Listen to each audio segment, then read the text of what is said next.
Este canal, Talk Flow, não é um canal oficial, porém ele é licenciado, tem a nossa aprovação. E a gente tem um programa de apoio, que é o que faz o Flow Podcast conseguir ser independente e maluco do jeito que a gente é.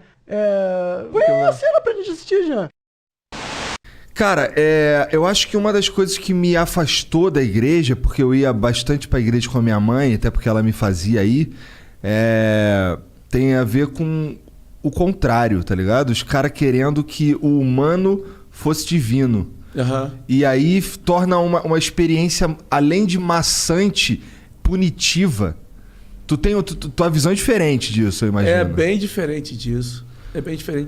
Mas eu tô falando besteira, porque você tá isso falando, tudo que você tá falando faz sentido. É porque é assim que eu me sentia, sabe? Era, pô, eu não... não é nem questão do que eu não posso ou o que eu posso fazer. Tem mais a ver com medo, sabe? Os caras incutavam medo, qualquer coisa que você fazia, qualquer coisa que você falava. E isso era uma parada que eu não curtia muito, porque eu sempre fui um cara que eu corria atrás dos meus troços, entendeu? Por exemplo... Pô, fiz prova pra estudar na escola técnica 2 vezes, passei na faculdade, não sei o que e tal. E eu via uns caras que queria me dizer que aquilo ali não tinha muito a ver comigo, não. Uma forma de querer te emburrecer, né? Eu acho o seguinte, que não só o cristianismo, mas eu vou falar do cristianismo, que é meu lugar. Ele pode ser altamente emburrecedor e alienante a partir do momento em que ele se propõe a ser um projeto de poder.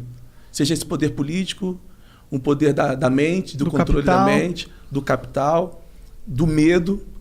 Porque não tem nada melhor para uma religião do que trabalhar com medo. Com certeza. Quando você pensa, o cristianismo pode ser isso, ou pode ser, a referência pode estar em Jesus de Nazaré, que foi aquele carpinteiro de vida simples, que relacionava com todo mundo, que não exaltava o templo.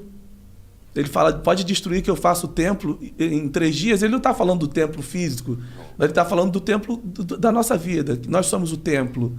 Então ele relativiza esse poder do templo, ele relativiza o poder do dogma, a partir do momento que ele inclui pessoas que dentro do contexto do dogma não estaria presente.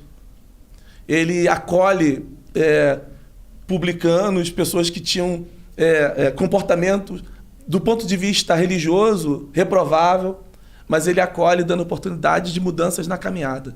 Então, o cristianismo pode ser um lugar de controle, um projeto de poder, que se expressa na política, que se expressa nesse controle dos templinhos, sendo uma base de controle, uma base de manipulação de seres humanos, ou ele pode ser uma coisa que se assemelha mais à vida onde ele acontece na história, na caminhada. Você aprende, não a partir dos dogmas, a partir de uma coisa que está dentro de você.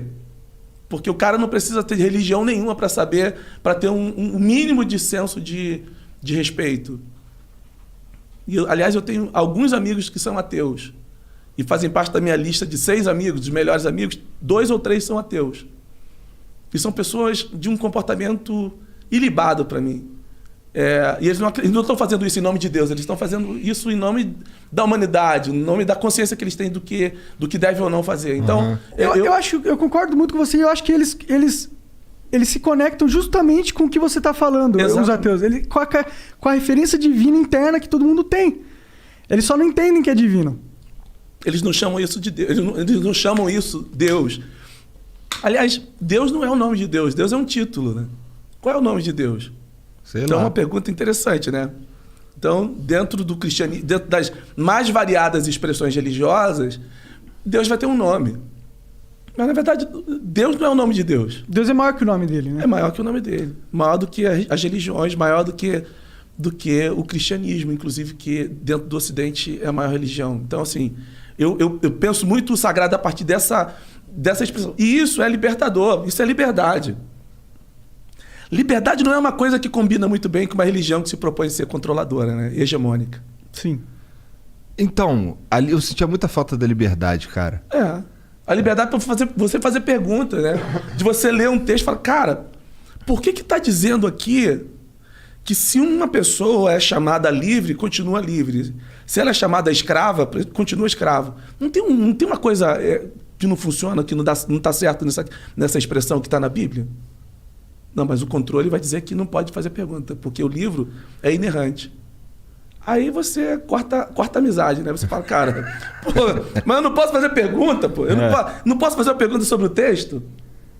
Será que não dá pra questionar? Assim, só uma perguntinha que eu tenho aqui. Por que que...